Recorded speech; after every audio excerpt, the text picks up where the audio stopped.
Hello, beautiful people. It's Nathalia from the NC channel. So, today we're going to be talking about procrastination and how to beat it.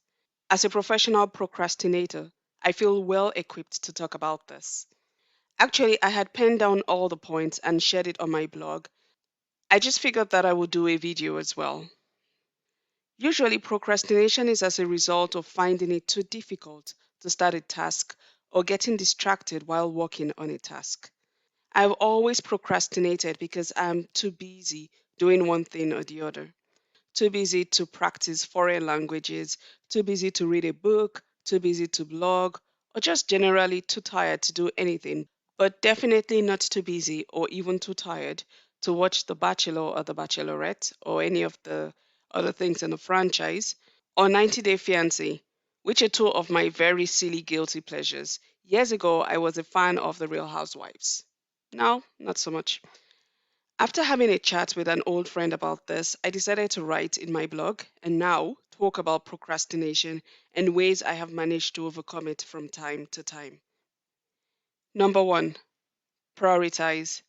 When the activities or things in one's life get too chaotic and overwhelming, it's usually easier to just plunk oneself down on the couch and do nothing productive. True story. This is where prioritization comes in. Ask yourself what the most important thing you want to achieve is and prioritize it.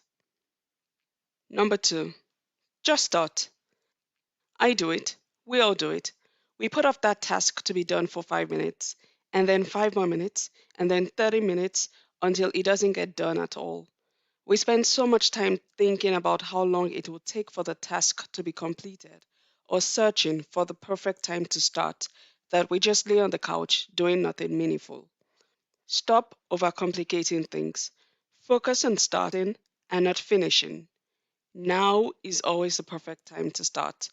Once you start, you might just go all the way till you finish. Number three, the 3 minute rule. Can it be done in 3 minutes? If yes, do it now. As easy as that. Number four, break that long task into smaller, manageable tasks. Break a long task or project down into short ones. Sometimes thinking about the size and difficulty of a task can be so overwhelming and it hinders productivity. Break the task into smaller, manageable chunks of work and focus on the next achievable chunk. To make it even better, insert short breaks in between chunks, but remember to go back to starting the next chunk within the time limit set. Number five, mix and match and make it fun. Quite honestly, the do the hardest or most boring thing first advice to me is just complete bullshit. You should start with the most interesting task, do a boring one, then do something interesting, reward yourself, in my case, with mindless TV that absolutely adds no value to my life. And then, next time, start with something boring, move on to something interesting, and then indulge in guilty pleasures.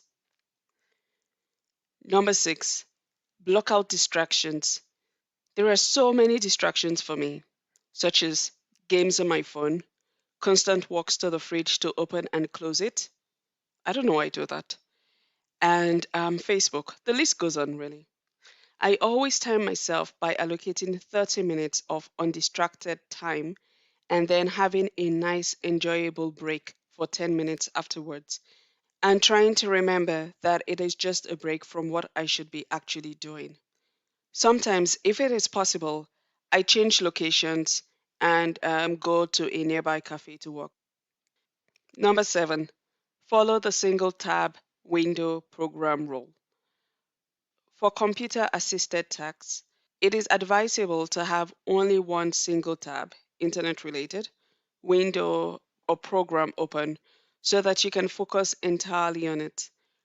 Resist the temptation of surfing the web, checking for new messages, playing a game, or checking your social media accounts.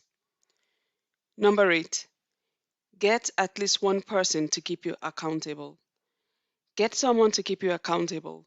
Having someone check in with you consistently to ensure that you're on top of your game and encourage you actually keeps you at the top of your game. At first, it might seem irritating to be constantly reminded that you are slacking off, but with time, you actually do start to work to get the person off your back and into the person's good graces if you look up to that person or like the person. Number 9, starts to reduce the guilty pleasures.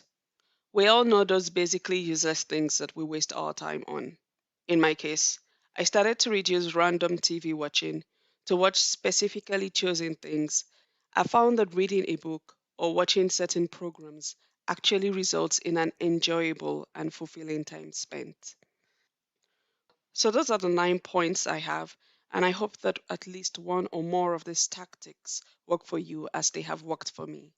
So, to quickly recap: 1, prioritize; 2, just start; 3, follow the 3-minute rule; 4, break that long task into smaller manageable tasks; 5, mix and match and make it fun; 6, block out distractions; 7, follow the single tab, window, or program rule; 8, get at least one person to keep you accountable; 9, start to reduce the guilty pleasures. If you have stayed all the way to the end of this video, I really appreciate it and I hope that these work for you. If you would like to mention anything, please leave them down in the comment section below and I will be reading. Till next time, take care and bye.